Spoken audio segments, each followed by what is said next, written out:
in this episode of Inland Yacht Club. Yeah, I think I was stupid. Don't worry about me, I'm just stupid. I was kind of banking on this just not being an issue. Boy, the problems never stop with this, do they?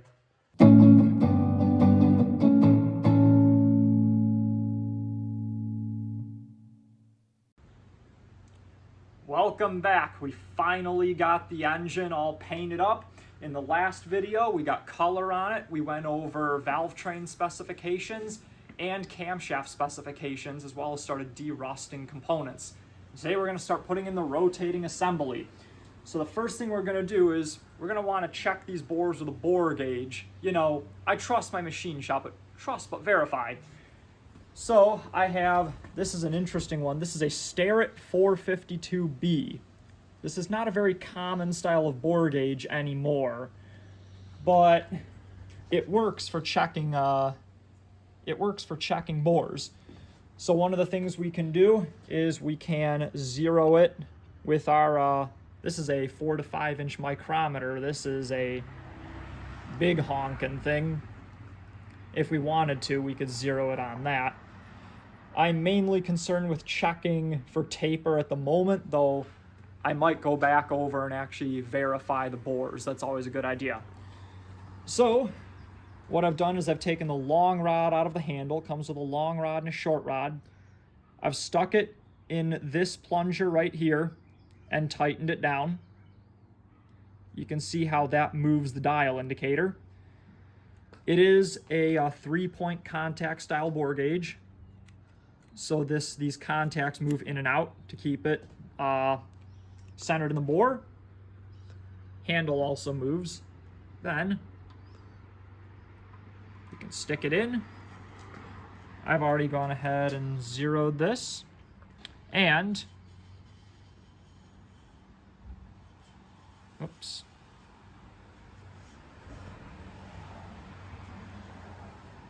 That is not moving at all.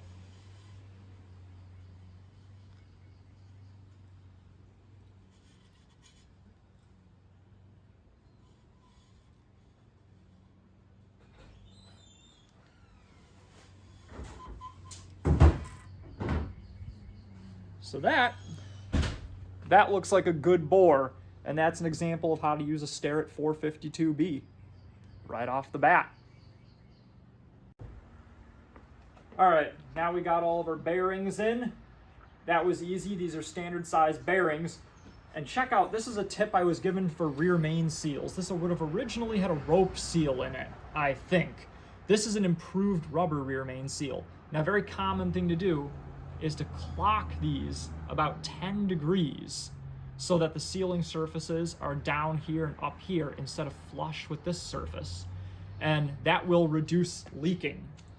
So, ready to drop this thing in? Alright, get ready, you son of a gun. We gotta get this thing up in there. Come on, let's go. 1 and 2 and up go. I got the Now remember, you don't drop this thing, otherwise it starts hurting you. ever. Remember, once it sits in there, you're all good to go. Yep. However, what we should have done first is this. No, because we have a plastic gauge that we need to check. Oh yeah, that's So right. we should not be rotating this in the bores until we check that. Then, yes, assembly lube, assembly lube, assembly lube. Don't worry about me, I'm just stupid. Crankshaft is in the engine. Applied a very liberal amount of assembly lube. All these bearings are checking out with a plastic gauge at about 3/1000ths, which doesn't surprise me. They did polish the crank. And just another piece of evidence that this is an early engine. I have one of the original main bearings, and it says right there, Fumoco 757. Y'all see that? So that is a very early main bearing. It's pretty cool.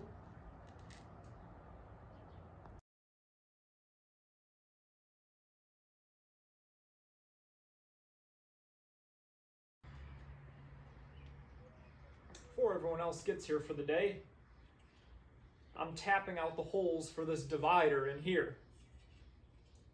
It originally sat in the engine block in the V and was part of the road draft system, but we're going to reuse it for our PCV conversion.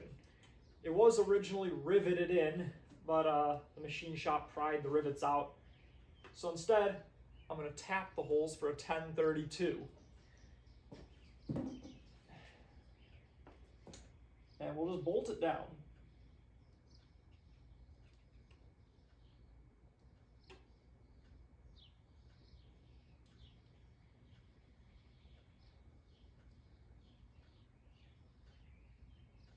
Cuts like butter.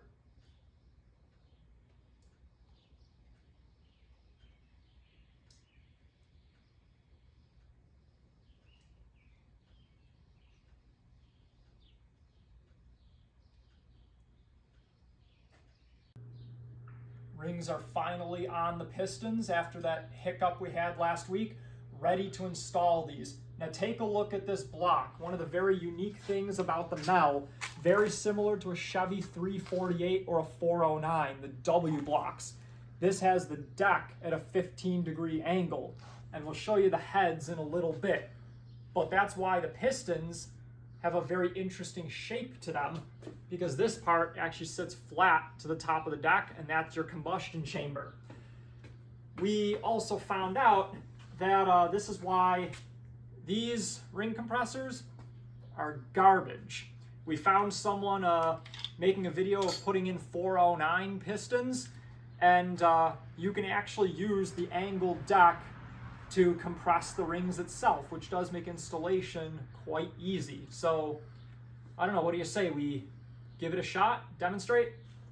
Well, first we got to put the rod bearings in this rod before we can even put the rod in. Correct. So, what we're going to do is break these nuts loose. But depending on how tight they are, we may have to put them in a vise. Grab a rag, please. We're going to put this in a vise. Yep. So, these were not tightened up by us. The machine shop that did the work for the new pistons and rods reused the original rods, got them nice and tight so that they wouldn't come apart. In this particular case, typically we don't want to put them in a vise at all, but in this case we really don't have much of a choice to break them loose. We are definitely not cranking down on this. This Let's is only make sure going both of these are in the jaws. Granted, this is just us having fun. We are not doing this as professionals. So this is not It honestly overly wouldn't tight. shock me if professional shops did crap that was this stupid. Actually, they probably do. Maybe, but I'm not going to say nothing because I don't know. Never speculate. And while it may look like that, I'm going to do this to save time and not waste all the energy that we'll be putting into this.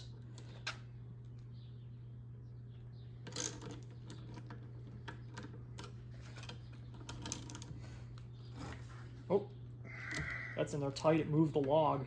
Yes, it is. That's the reason why I would put it in a vise. Because you don't want to damage the stuff using electronic impacts or anything like that, we're trying not to damage the stuff because, you know, if this gets damaged before we even put it in, we're waiting on parts again. If we can find them. And This isn't a Chevy small block. In particular, this engine is a lot harder to get parts for than your typical small block Chevy or Chevy 409, which would be the most accurate to this description. Now, The fact in this that, particular case, the these parts are harder to find than a 409 speaks volumes. rod caps and rods are marked with the number for the piston that the cylinder goes in, stamped on the rod cap and on the rod itself. I'll show you on the rod in a minute, or show you right now, thanks to our very, very good cameraman. Now, as speaking earlier, we have to put in the rods, the rod bearings. These particular rod bearings do not have a top and bottom marking on them, as indicated by the stampings on them. And I'll show you the other rod in case people have questions or say that we're not showing everything. In this particular case, and in most cases of anything in these, most engines or all engines nowadays, even back then, the rod bearings are notched, just like as the rod cap and the rod itself are notched as well. That way, there's no mistake and no way that these rods could possibly move this way out of the rod or the rod cap. A note, make sure that these particular bearings are not sticking up higher than the rod or the rod cap. That way they can come down flush when it comes time to tightening them. And when they come together, the stamps are on the same side. I believe those stamps are factory markings as well. These were not marked by someone else. In the initial teardown video, I think we speculated that this engine might have been a part at one time, but I was informed that those are factory. They were marked from the factory. Now, to make sure that we don't damage the crank, we ended up making our own protectors to go around the studs that go into the rod so that we can tighten these rods to the crank. The fact that we made them out of duct tape really describes this channel. Now, what's unique to this engine is that where they marked out which piston goes where is also marked on the intake manifold. It'll help describe which piston goes where. What's weird is that the right bank is marked out with pistons 1 through 4, whereas the left bank on this engine is marked number 5 through 8. So, in this particular case, we're putting this piston, number 5, in the front on the left bank.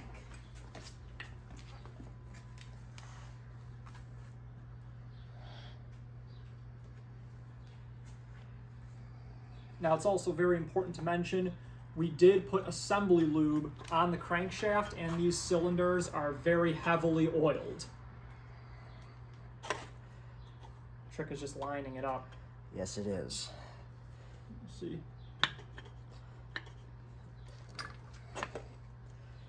Normally, it should just slide right in. And this is where I will ask my partner to demonstrate how to put it in. Forgive me for not being the most picture-perfect person in the world. The last time, you just slid right in. Come on.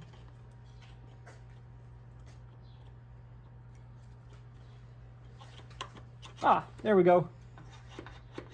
And now we will demonstrate how these go in without even using a compressor tool. I'm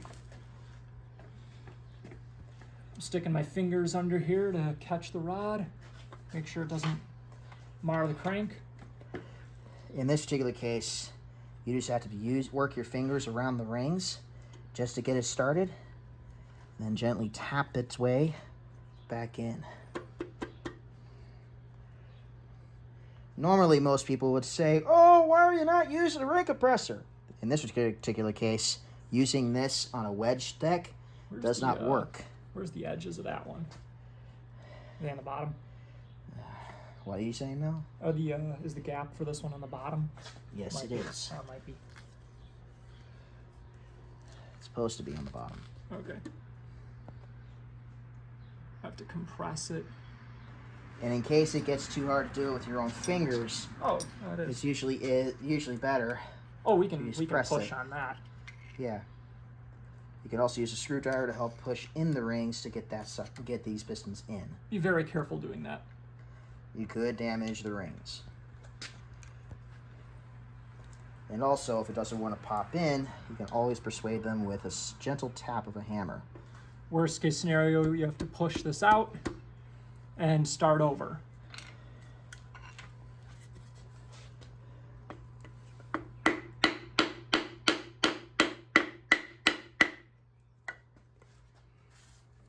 This gap is up top here.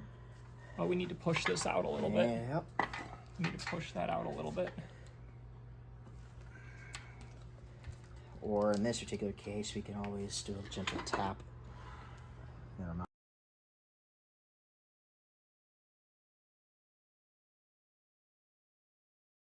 Yep. Take 2.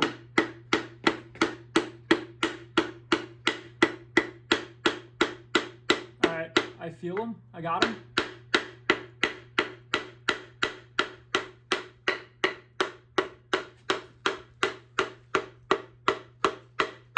There it goes.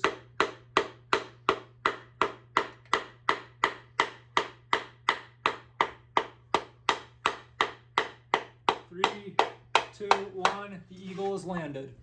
Good. It's out. Why, no, this is not comfortable. Thank you for asking. Glad that's in. Now I need the nuts for this.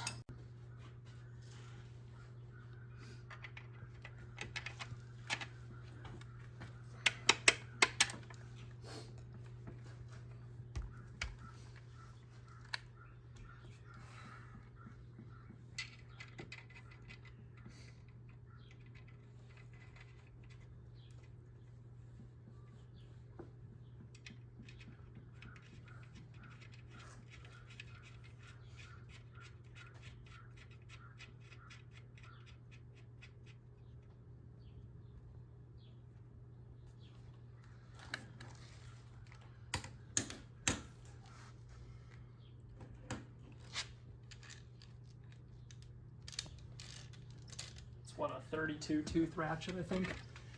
Ward's master quality.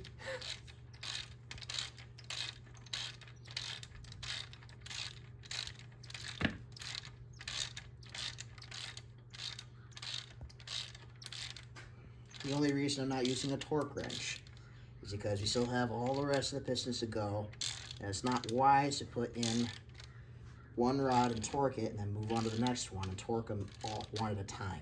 You do them after you put all the rods in. You torque all the rods after all the rods are in.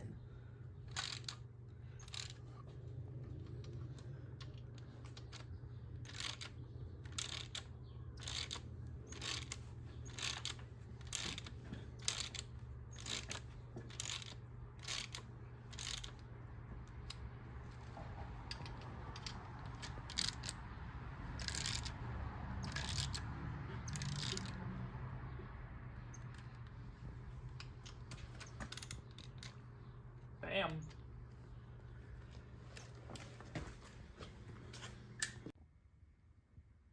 Quick interjection, something that's very important to point out. You'll notice here that the combustion chamber actually has a slightly larger bore than the rest of the cylinder. This is part of the secret of being able to put the pistons in without a ring compressor, is you can kind of, you know, rest them in here, and as you push, they'll compress, and you might have to work them with your fingers a little bit. Now, when I was filing the rings, I could stick them in here and push them down, and they would compress in the rest of the bore. But the reason I could safely do that was because this transition right here is a gradual transition. If that is a sharp transition, do not simply push the pistons in, because otherwise you will break your rings. Use a ring compressor.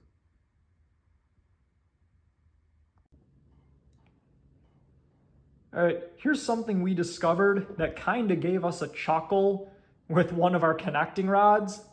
And the machine shop did not do this. The factory did. That is a 3 stamped over a 2.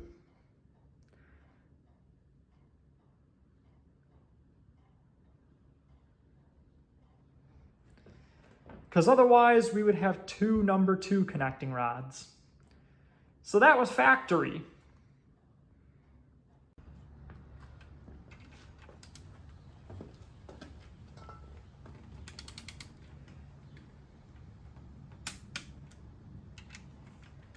And this is being torqued 45 to 50 foot-pounds per something I found on a forum.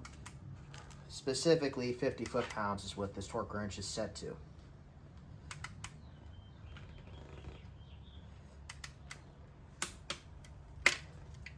Don't mind me. Just trying to make it work.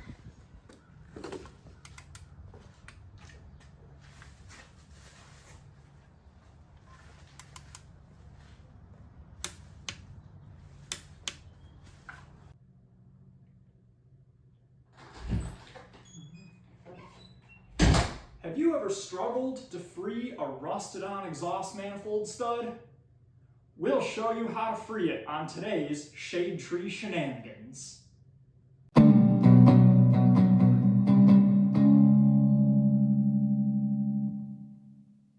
First, use a light-duty torch and gently heat the area around the affected stud. Next, get some PB Blaster and spray down the stud, making sure to get some in the transition between the stud and the base material. Let this sit for a minute. After that, take a front-end alignment tool, latch onto the stud, and apply pressure gently but firmly in both directions, alternating between clockwise and counterclockwise. After a few of these, the stud should free itself. And just like that, all 7.5 of your stuck studs are free.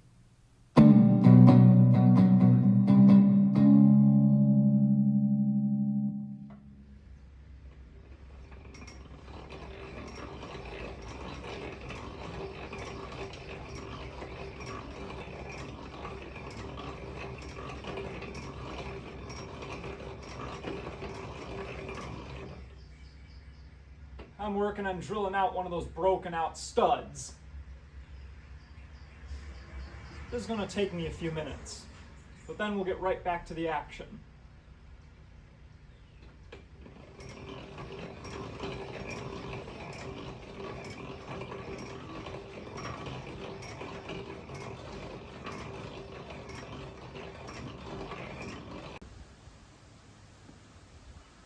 Ooh, the rain's moving in.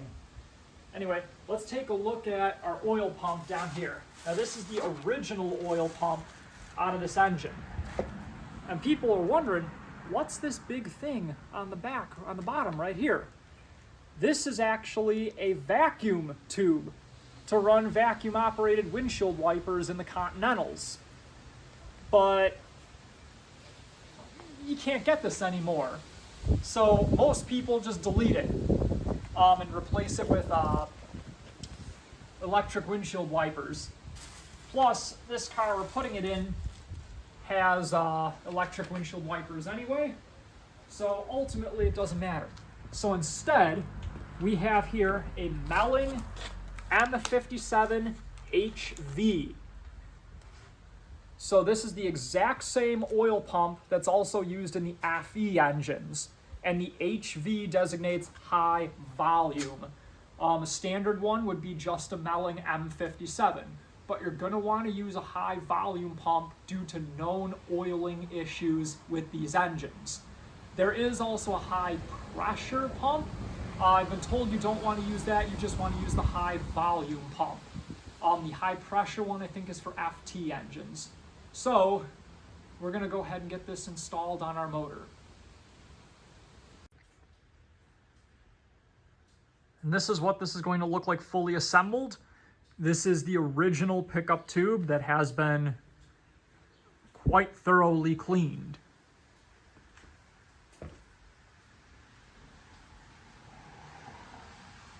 I like seeing that. That gives me confidence.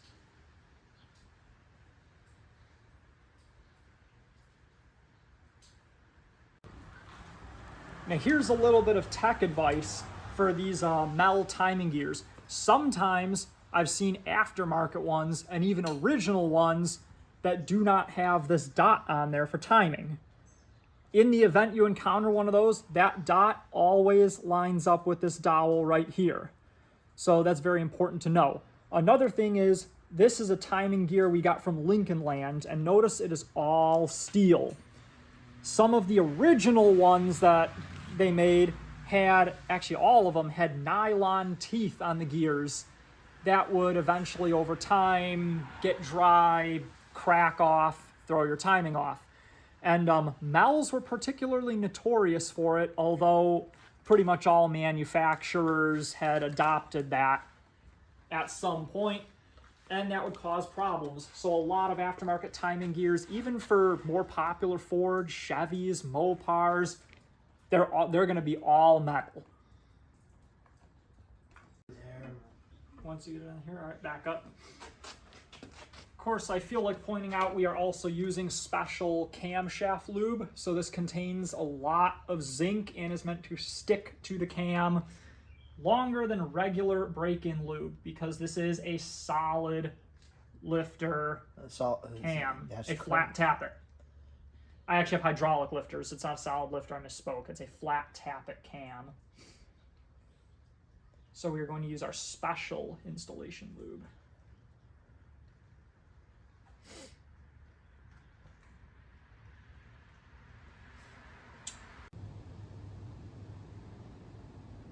Why is the rear cam plug knocked out? Well, we couldn't get the camshaft in all the way. It kept getting hung up on the rearmost cam bearing, and we wondered why. Eventually we figured it, might be crooked since that's a common issue. So we knocked out the cam plug, and sure enough, it's crooked. So we took this little bearing tool, knocked out the bearing. I gotta fish it out of there. And I'm gonna have to go order some new bearings because we kinda chewed that one up a little bit. And then we're gonna have to try to reseat it and try this again. So you're gonna have to give me a few days on that.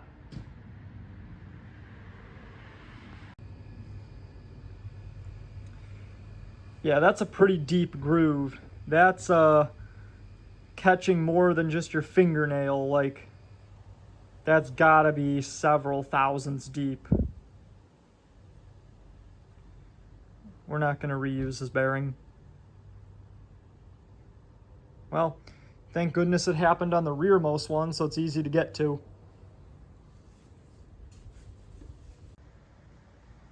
Let's talk flywheels for a second, because this is a topic that I thought was very simple, but could actually be quite confusing. This is an FE flywheel. It will, of course, bolt up to a MEL, no problem, because the MELs and the FEs have the same flywheel bolt pattern. There were a number of MELs made with manual transmissions, mostly 383s, so you may occasionally find on eBay or something a flywheel off a MEL. They interchange, so you don't really have to worry about that. But something to keep in mind is going to be what year your flywheel is. Or if you don't know, you could possibly approximate, maybe not approximate, but you can tell if it's an earlier one or a later one based off the tooth count. I'm going to get to that in a minute. So first thing I want to talk about is this bolt pattern around here. This is a standard FE flywheel. It came off probably a 352 or a 390.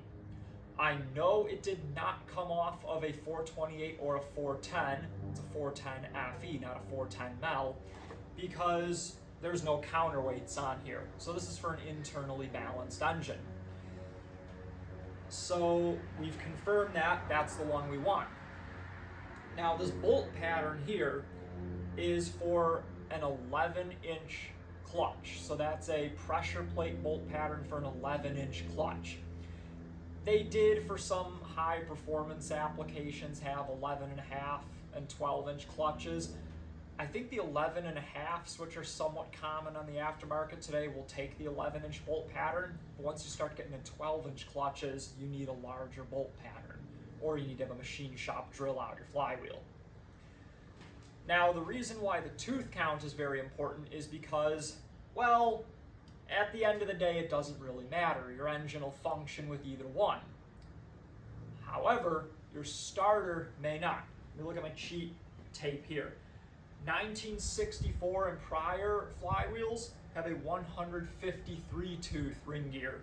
1965 and later have a 184 tooth ring gear. This is a 184 tooth ring gear flywheel. Now, the ring gears are interchangeable if you really feel like going that route. But the thing about this is 184 tooth ring gears are easier to find aftermarket starters for. I don't know why. Maybe they're just more common. Yep.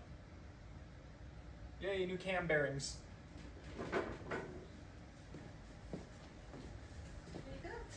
Thank you. Have a great day.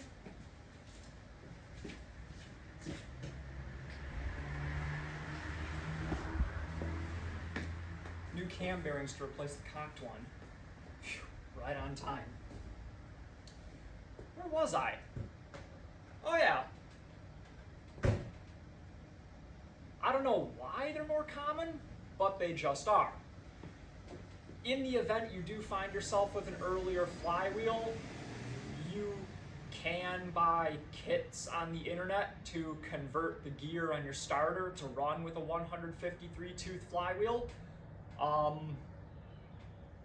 They cost like 30 bucks, don't quote me on that. But I'm just gonna roll with this one. This one's good.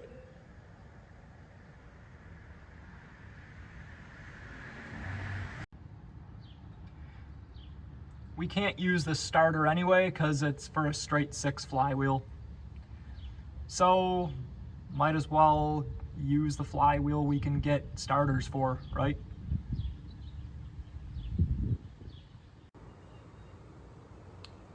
Little bit of hand scraping of the bearing, courtesy of this hand scraper I got at the flea market a couple months back that someone appears to have made out of an old file. Okay. Pounded that cam plug back in, had to kind of use a chisel. But we are back in business, so let's get on with this.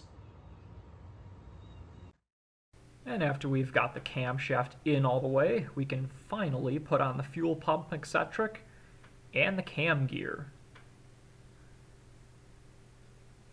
We'll go ahead and give those a snug.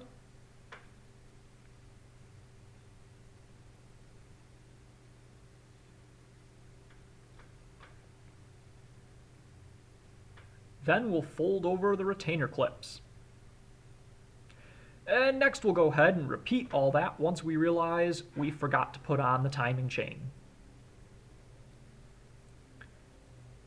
After that, we'll put on the old oil pan that you should go ahead and ignore to make sure the oil pump and pickup tube clear. If they don't, that's a problem. Then we'll use a combination square and measure the height of the pickup tube from the block skirt.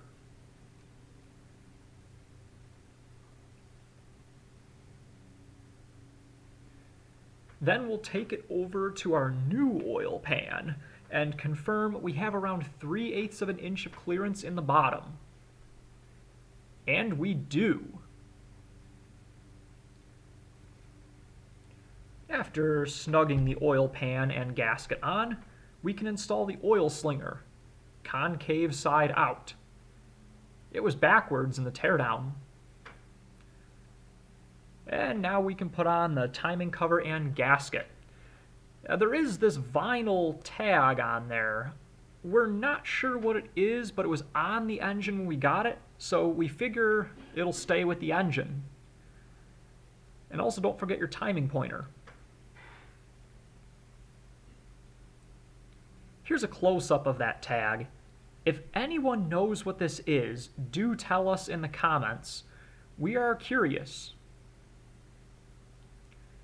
And finally, we'll go around torquing the oil pan bolts to 12 foot-pounds using our beam-style torque wrench sold by a retailer that no longer exists.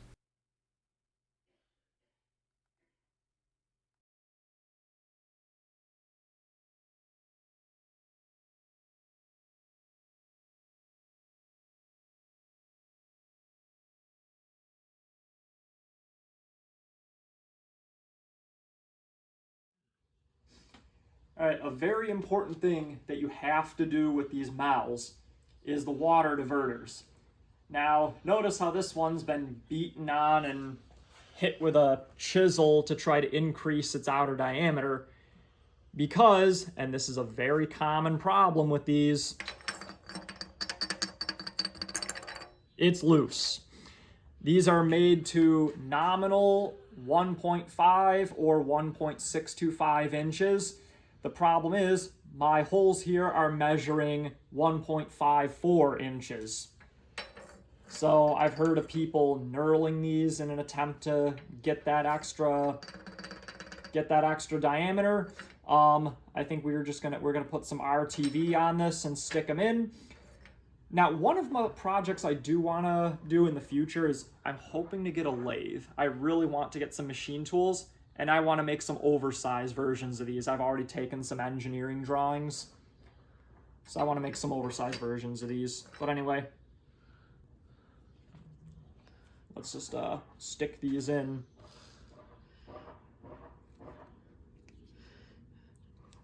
Ladies and gentlemen, this will take some time. Yeah, I think I was stupid. I'm gonna let the RTV dry in the nozzle. Gonna take a brief intermission here. We'll be right back after this very brief message.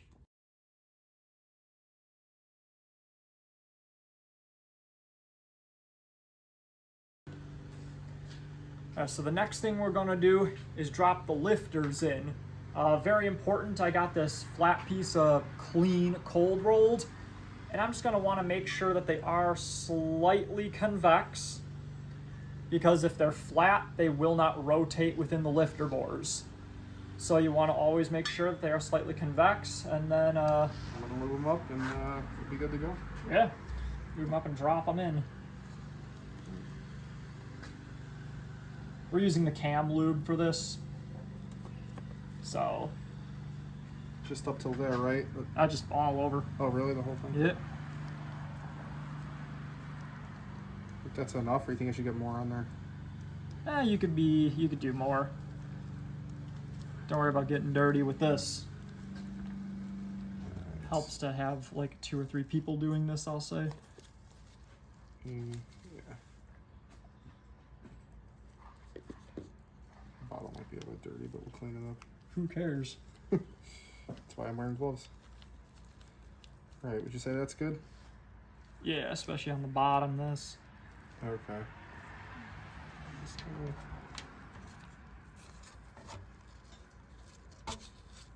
Just like that? Yep. All right.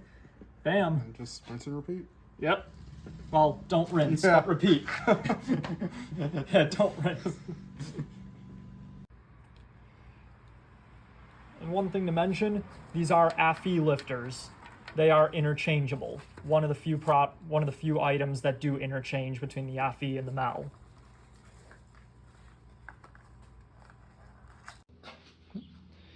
Center thing in now. This is a little inlet for the PCV system. Well, the road draft tube converted to PCV. I am not going to RTV this since this is in the engine.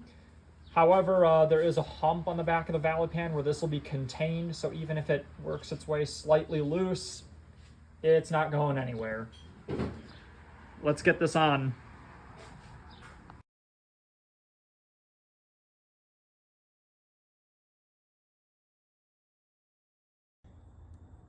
Alright, so here I got a couple of my rocker shafts.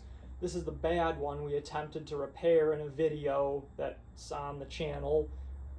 Don't do that. Maybe I'll try it again with map gas someday. But I gotta get these rocker pedestals off, because I'm gonna have to slide the actual rockers off because I have a cracked one on one of the good rocker shafts. The one that's original to the engine, not the one I bought from Desert Valley. And I need a pair of springs. So far I got one off. While I'm replacing those, something I saw in a video, I'll maybe try to link to it from a different channel. Something I saw you should always do with MELs, AFEs, Ford Y blocks, Lincoln Y blocks, is knock these little end caps out that are in here. I have replacements that I got, just basic Dorman brand ones. And then run a bore snake through here to get all the sludge out. because they love to build up sludge inside these rocker shafts. So that's a good idea. Anyway, we also accidentally found out in that rocker shaft repair video, you can sometimes twist these off if you get yourself a pair of big monkey wrenches and see which one loosens first.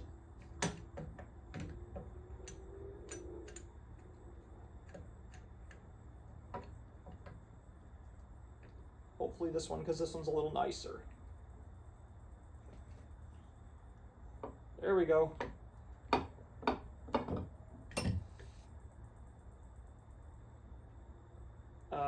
Give me a second here. And for my next trick, we'll just swap out the parts. This shaft is pretty pitted. I know you can get new shafts.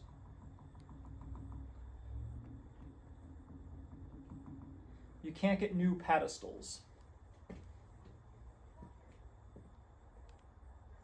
So these, forget about it. Gotta go reuse your old ones.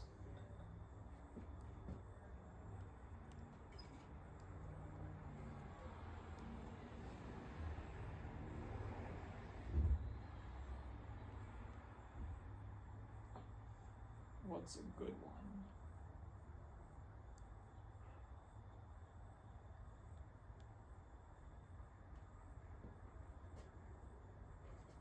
That's a good one.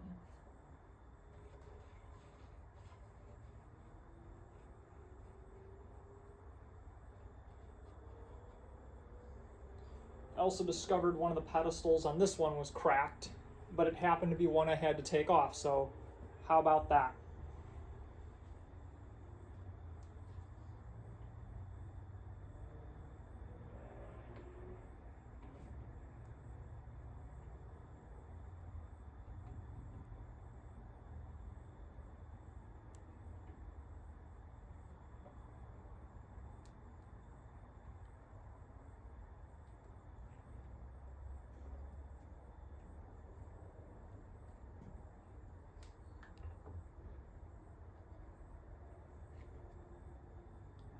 Give me a second once again to figure this out.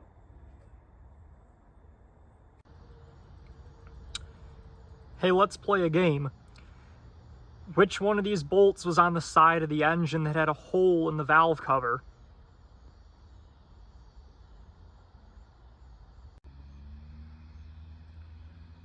There's 2 complete rocker shaft assemblies, ready to go.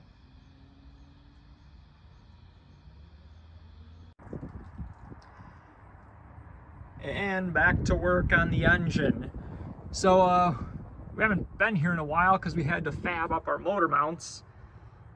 I tell you, if those are not the most inland yacht club thing you've ever seen, then, I don't know what to tell you. So we got our water pump on.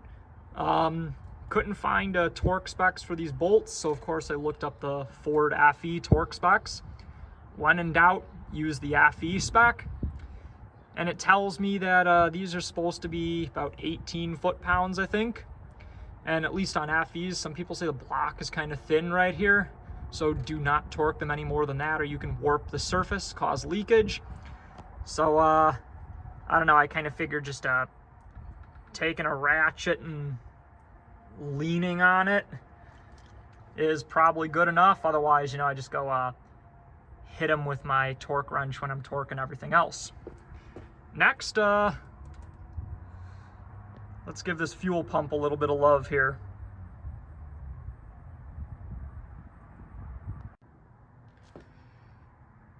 Of course, frustratingly, I should mention, I have an AC 4831. The one MEL fuel pump you cannot buy a rebuild kit for. Which really sucks because I like having that AC on the top of it. You know, you just don't get that anymore. As well as these flathead screws. Luckily, here's a Carter pump, brand new. It's like 85 bucks. That'll work. Comes with gaskets. Comes with an inlet, and for the outlet, I'm going to reuse our original part that I was able to get off of this pump. So, you know, it's there in spirit.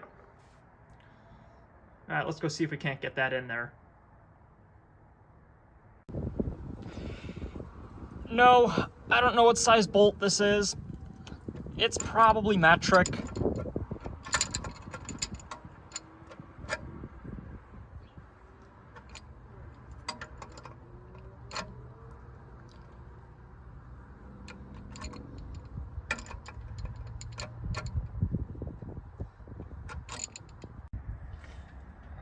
Come on, give me another half turn, give me another half turn, give me another half turn. That'll probably do it.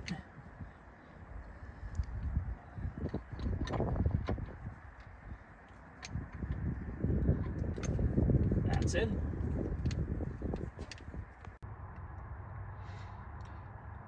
Now it's time to put on the crank pulley.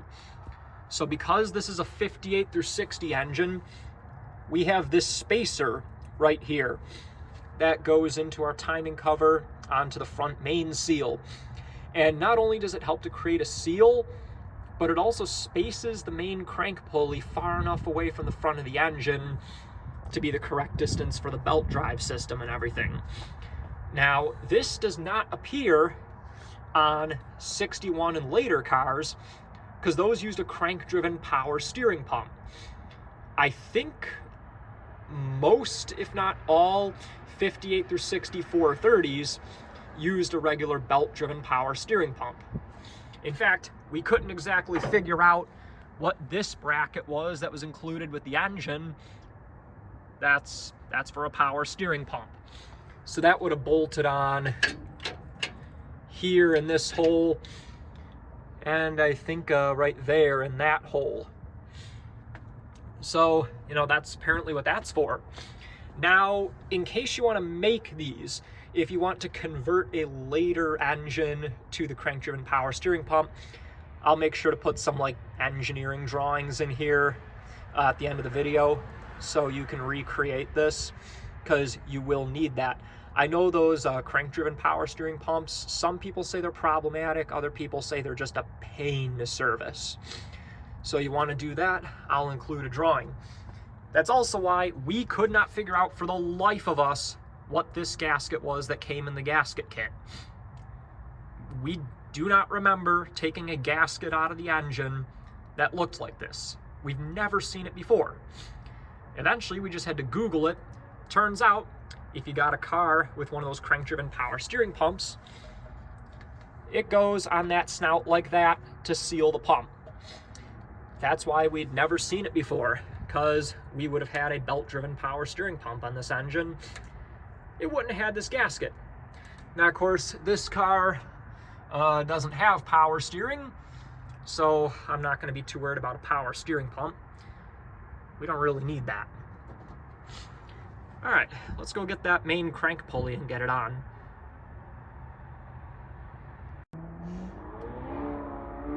Now, a note about our front crank pulley. I am about 90% certain this engine is internally balanced, but it does have these holes drilled around it only on this side. So I don't know if this acts as a harmonic balancer. It does have a rubber ring underneath here, so I know it might act as a vibration dampener as well. But I don't know if this exactly acts as a balancer. So I wanted to make sure that these holes went back in the right spot.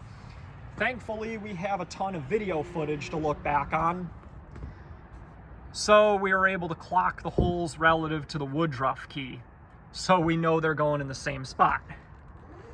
So, now let's put this thing on.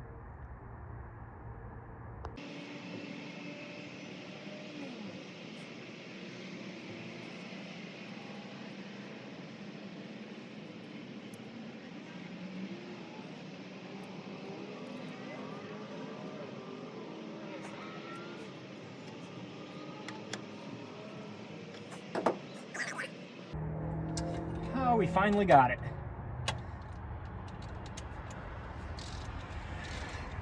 This is a pain in the rear. As for how to get this main crank pulley on when it's a very tight fit and the Woodruff key keeps falling out, well, I don't know. That's a little beyond the scope of this video. Let's just say it was a small miracle. I think we are on all the way. That's supposed to be torqued to some amount. We'll worry about that in a second. I believe the compression is holding it right now because this is 10.5 to 1 compression, and there's no rocker assembly in it, so all the valves are being held shut.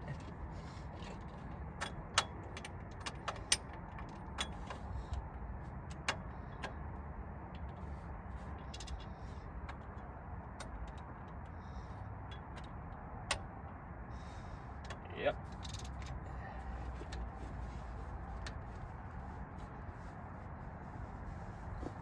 All right, we'll torque that then.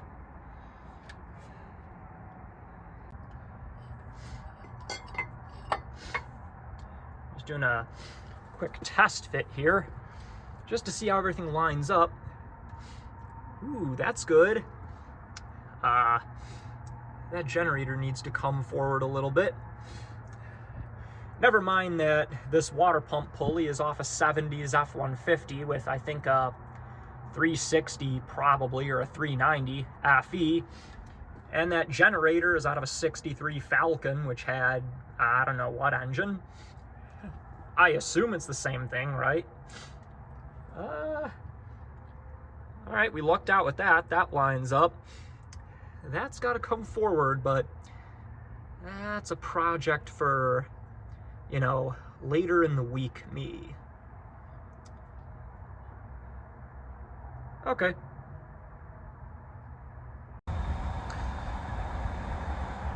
Bolting on the intake manifold. Gotta tighten it 23 to 28 foot-pounds. I know some people are gonna have some choice words about me using a beam-style torque wrench to do this, but I mean, it's an intake manifold. It's not a main cap or a rod cap. I think intake manifolds are pretty fair game. What are we at right now? 20. Can we get to like 25?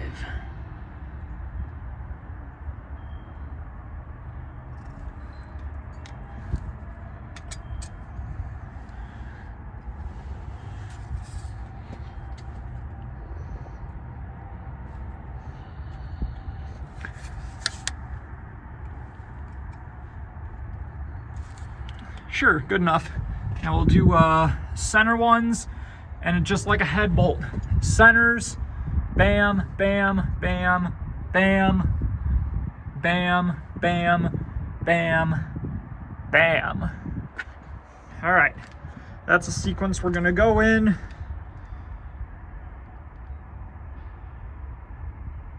Guaranteed 2% accurate, okay. Again, intake manifold. Good enough.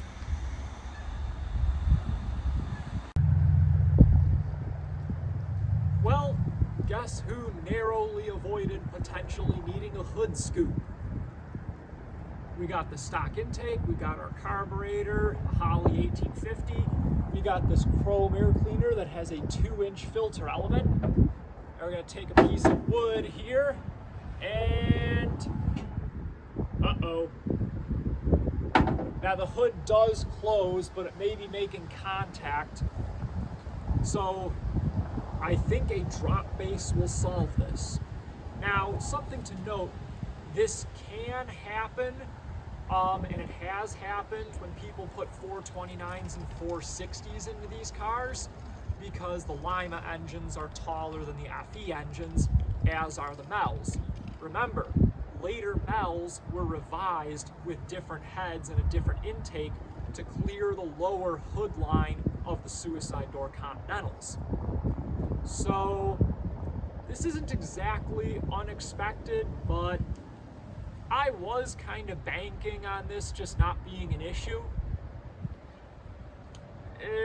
Thankfully, it looks like a drop base will solve our problem. So I guess this is just something to keep in mind if you're putting these engines in a non-original car, like a hot rod or a drag car. They're taller, they're more similar in size to a Lima engine. Well, now we know.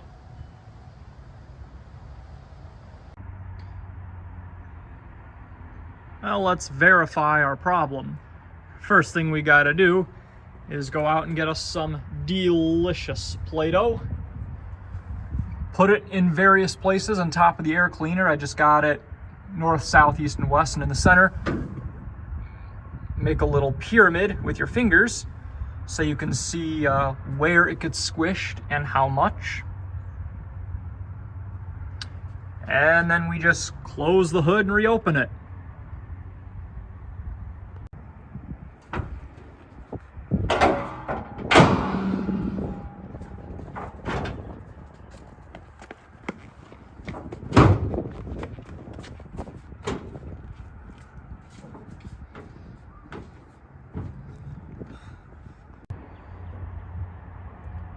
It passed the test.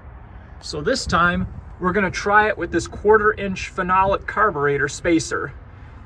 It's recommended you run one of these because modern gas, unlike old gas, doesn't contain the same anti-evaporative properties anymore since carburetors have been phased out. So heat from the engine is more likely to rise up, transconduct through the metal into the carburetor and boil off your gas. So running one of those, generally recommended in the modern era. Let's see where this gets us. Still no squish. So we are going to officially call this a win.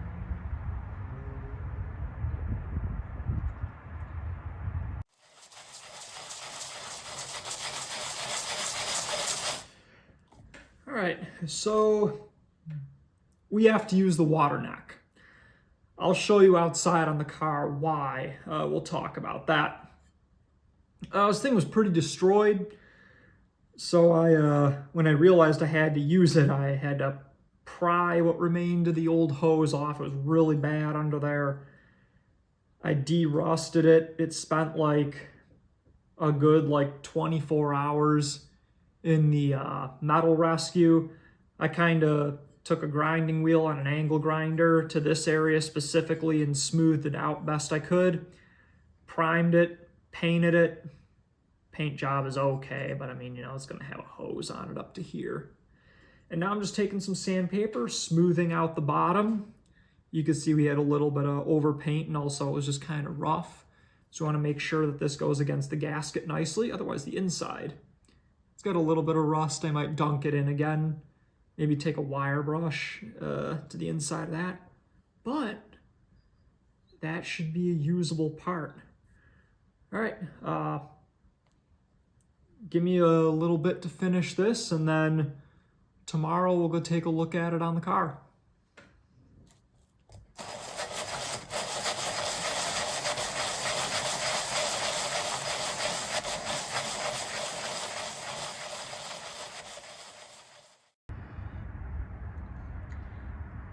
Color's not too far off.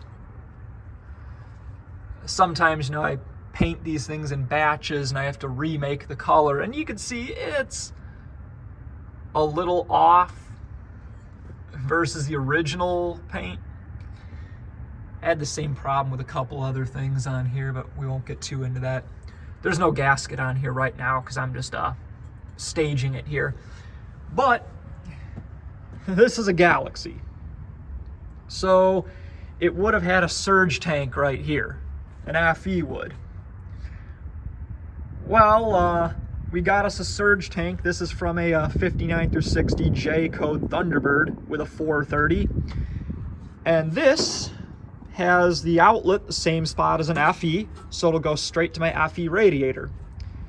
Except, it doesn't clear the hood.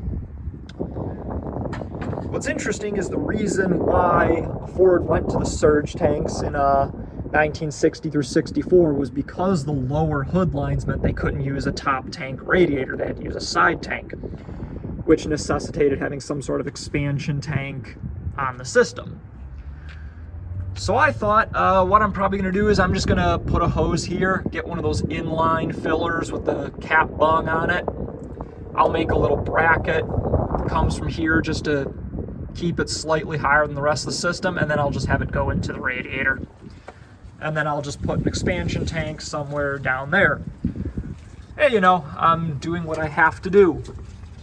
Otherwise, yep.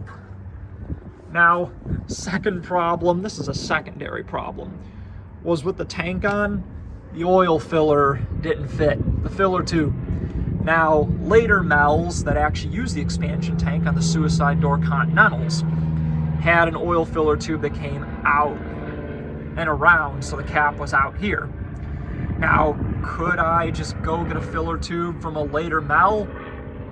Yes, I know where there's a like 65 or 66 Continental in a racking yard around here. Could have gotten that. Or, as suggested in Rebuild Part 1, I could have just made a filler tube out of some 1 3/8 inch steel tube. But why would I do that?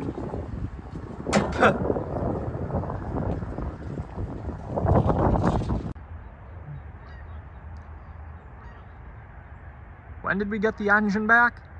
April 30th, and it's now late November. I guess given the fact that I work full time, I had to move, and I do have other things to do with my weekends, I have a life, that's not terrible.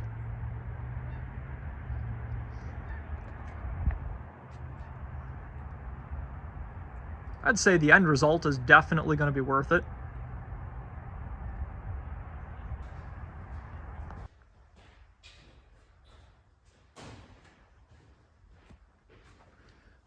Move to a new venue once again.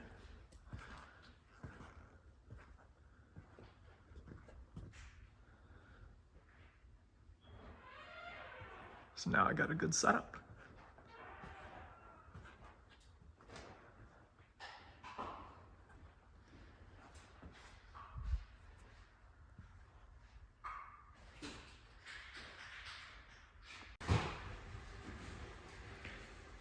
So here's a tip that will help avoid vapor lock. Put a little insulation on your fuel lines. So this is the line that runs from the fuel pump on this end to the carburetor on this end. This is a NICOP fuel line, as you can see. Got a little bubble flare on that end, and I have a fitting on this end. I reused the original fitting and just kind of painted it, de-rusted it and painted it, because for some reason I couldn't get one. And I can't drill straight. That's a reference to another video. So this is just going to be all exposed sitting in the hot engine bay. And I know these engines were particularly notorious for vapor lock. So something I did was I took a 3/8 inch fuel line. P.S. I wanted to run hard line, so this car would be as NHRA legal as possible. Whether I ever take it on the drag strip, I don't know. What class would this thing even race in that it would even be competitive in? Anyway, so I just took some 3/8 inch fuel line here, split it, so you could see it fits over the NICOP, because sliding it on from the end is going to be really difficult. Even without this flare, it was getting stuck. Then we just put a couple of hose clamps to lightly hold it. And bam, we will have an insulated fuel line.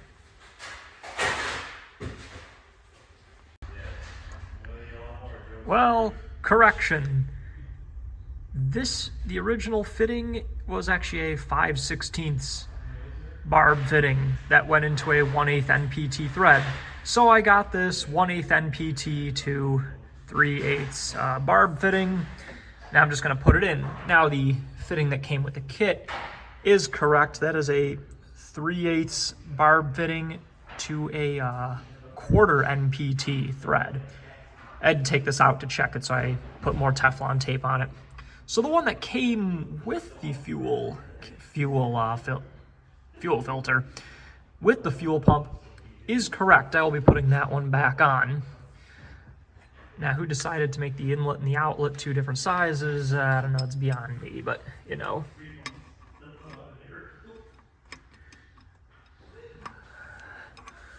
Who wants to watch me struggle? I do.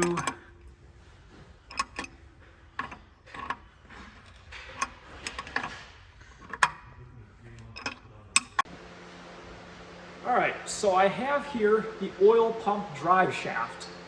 Now, any of you who have ever assembled a MEL, or an FE for that matter, might be able to figure out why it's a problem that I'm holding this. Yeah, I thought it was supposed to install through the top. Apparently, it's supposed to install through the bottom. Thank you to the person in the comment section on Rebuild Part 1 that actually they didn't point it out. They happened to mention it, I think, to someone else, and then, you know, I went, oh, bleep. I would have had a problem. So, well, I'm fairly certain there should be enough clearance between the engine and the front cross member to drop the pan. So I guess we're gonna have no choice but to do that. Thank God we did not put any oil in this thing yet, or our job would have been made 10 times harder. But, well, what are you gonna do? Let's get on with it. Yeah, we ended up picking the engine up a few inches because there was clearance between the engine and the cross member. It was caught on the oil pump itself. The reason there's clamps on this, by the way, is because this gasket got stretched when we put it on.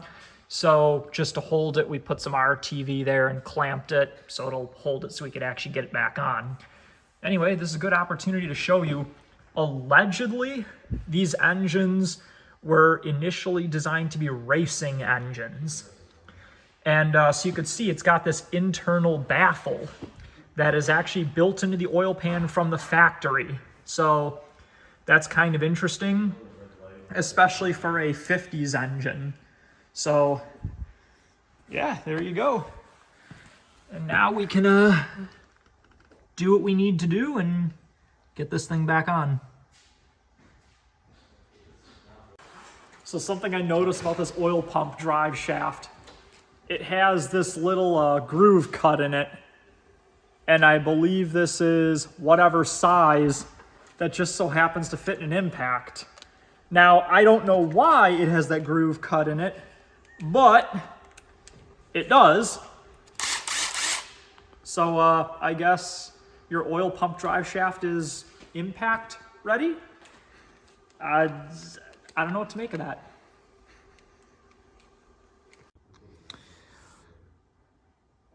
Well, we got it in. That's good. So now we can just pick the engine up with the hoist about 2 inches like last time, slide the pan in, put it back down, bolt the pan back up, and everything will be good. This was not a job I was looking forward to, and I am so happy that it's done. Now, if you're one of the 2 people who watches all my videos, you might notice these bolts for the pickup tube are different. They were originally some black oxide flange bolts, and now they're zinc-plated regular hex head bolts. So the reason being was I wanted to put lock washers on them, so I didn't originally, because I didn't originally. And, you know, some people are like, well, as long as you torque them to specs, they're not going to come out. And then other people like, no, red Loctite, lock washers, safety wire, you know, you do not want this coming out.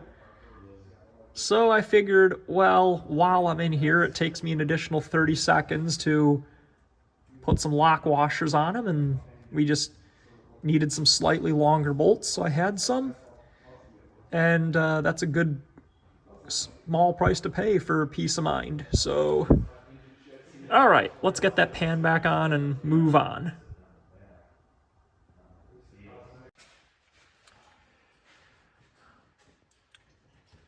Boy, the problems never stop with this, do they? Why don't you look at how far this drive shaft is sticking up? You can't really see it. You can maybe see the distributor drive gear on the camshaft and how this sticks up a solid inch above it. Meanwhile, you can see the drive on the distributor is significantly below the drive gear. Well, apparently this drive shaft is longer than a standard MEL drive shaft, which by the way is only like 50 thousandths of an inch. Sorry. What the? Is only 50 thousandths of an inch longer than an FE drive shaft. So you can use an FE drive shaft, you just have to grind that down a smidgen. But because this is an early engine, which had the vacuum pump on the bottom of the oil pump, it apparently has a longer shaft on it. Meaning, we got to do this all again. I'll see you when this is done.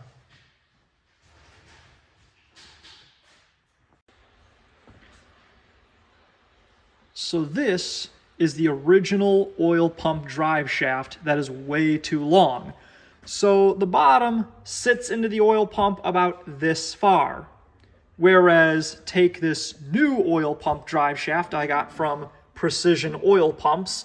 This is for an FE, it's a quarter drive plus 3/8 of an inch, so it's actually longer than a standard FE.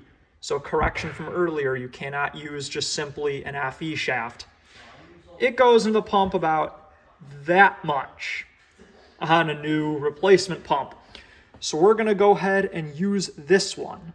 Now I did mention that you have to grind them down for use with a MEL, and in fact they specify shortened 70 thousandths of an inch for use with a MEL engine. So we are going to do that, and also check these pump shafts out right here. Look at how beefy this unit is.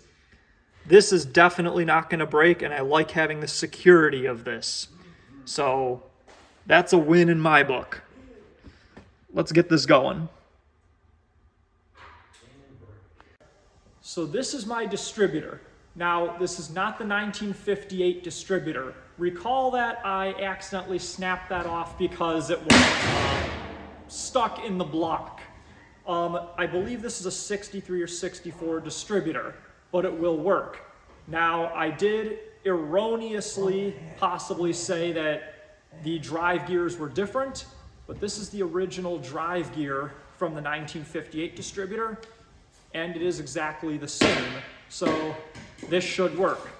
I'm also hoping this vacuum diaphragm thing still works, this vacuum advance, because for some reason you can't get threaded ones anymore. You can only get the ones with the hose nipples on them, and this is significantly better in my opinion. So we're gonna run with that.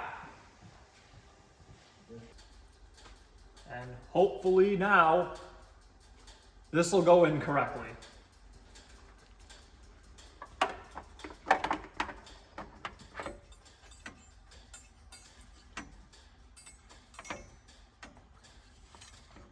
I'm not clocking it right now, I'm just trying to get it to go sit in.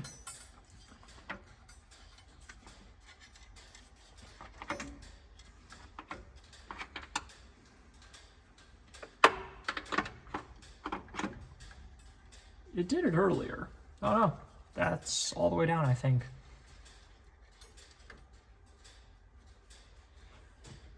Yeah.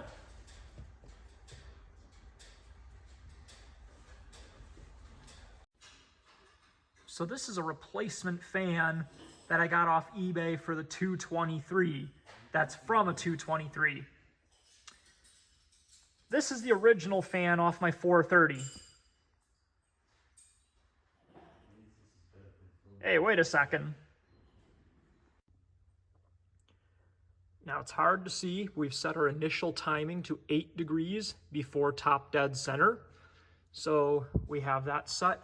Next thing we're gonna do is put on our water pump pulley and our fan because it'd be difficult to get to that when these are on. Now the thing is, keep in mind, I might have mentioned it earlier, this is a water pump pulley from a 70s FE engine, either a 360 or a 390. This is the original fan. Note how it has this bore right here, nominal 1-inch diameter. That has a smaller bore, and our water pump has this little pin sticking out of it that is not 1 inch. Well, on the old water pump, there was this collar here that is 1 inch outer diameter. I couldn't get it off. So the method I've devised to stop the pulley and fan from wobbling around is to make this little adapter featuring bi-material technology, and that is definitely not code for I made it too short. If anyone wants, I'll put some engineering drawings at the end of the video once again. But this has this turn down shoulder right here that fits in the pulley. That inner diameter fits on this little water pump centering pin. And this outer diameter fits into the fan, the spacer plate rather. I'm going to be attaching this using the original bolts. These are 1/4-28s in case you need to replace them. Come on. Oh well. And let's get this going. We're also going to put a decent amount of anti-seize on this part when we put it in. That's a good idea if you know iron and aluminum will galvanically corrode. And if you need more proof, this fan and this spacer used to be 2 separate parts.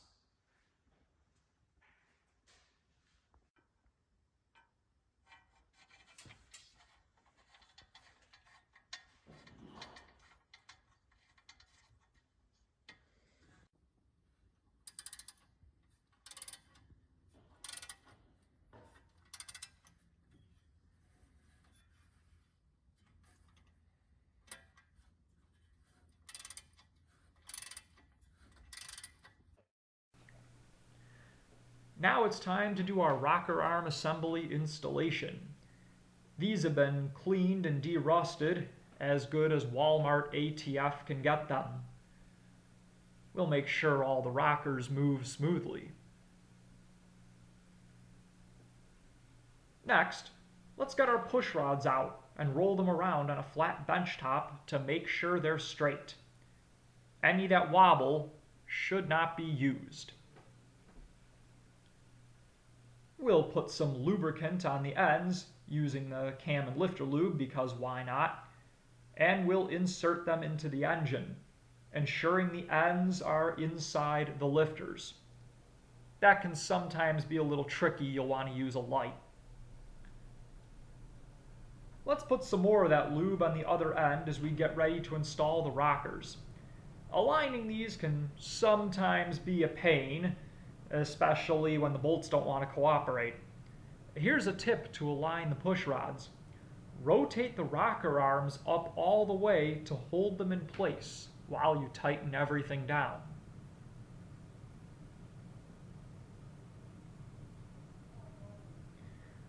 We'll snug everything up with a ratchet a few turns at a time.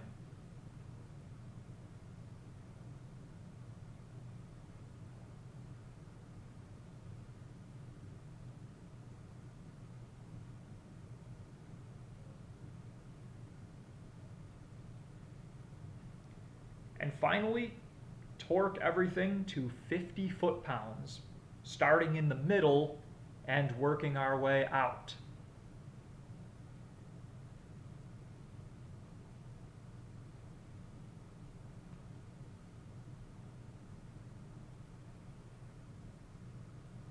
here's something else we discovered. You notice the new fuel pump versus the old fuel pump. The actuator arm on the old pump is about 30 to 50 thousandths deeper than the new one.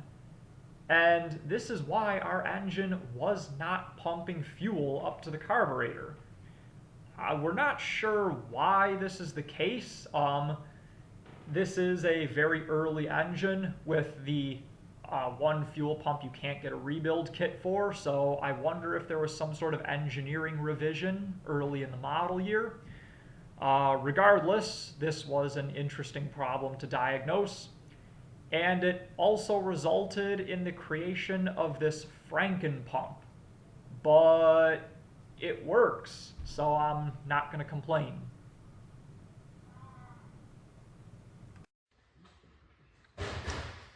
Here's the custom clutch bracket. You can trust me, I pretend to be an engineer at work. One thing to note is you do want to use one of these spherical bearings or swivel joints because the engine will move in relation to the clutch Z-bar. We did have to grind the outside a little bit to get it to fit in because I think the Z-bar inside is 1 inch nominal, and so is this bearing. This is unpainted. We're going to paint it. And I will put some technical drawings at the end of the video in case anybody's crazy enough to replicate this.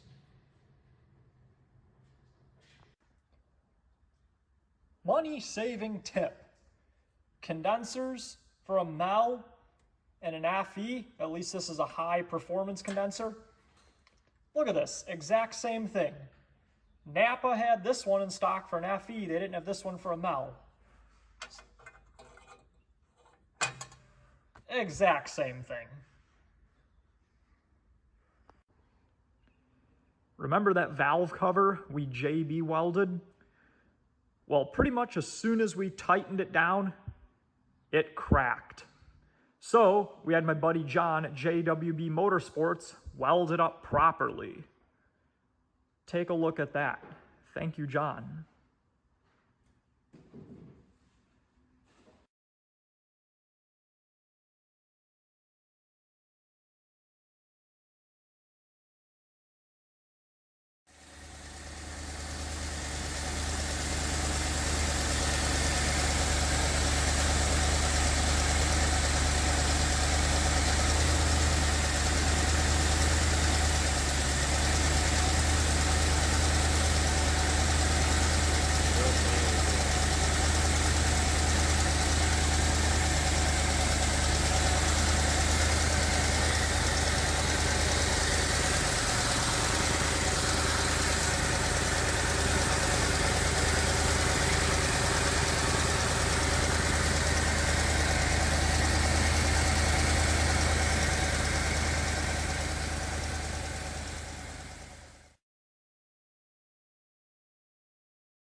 Well, I think that's just about going to wrap it up for this episode.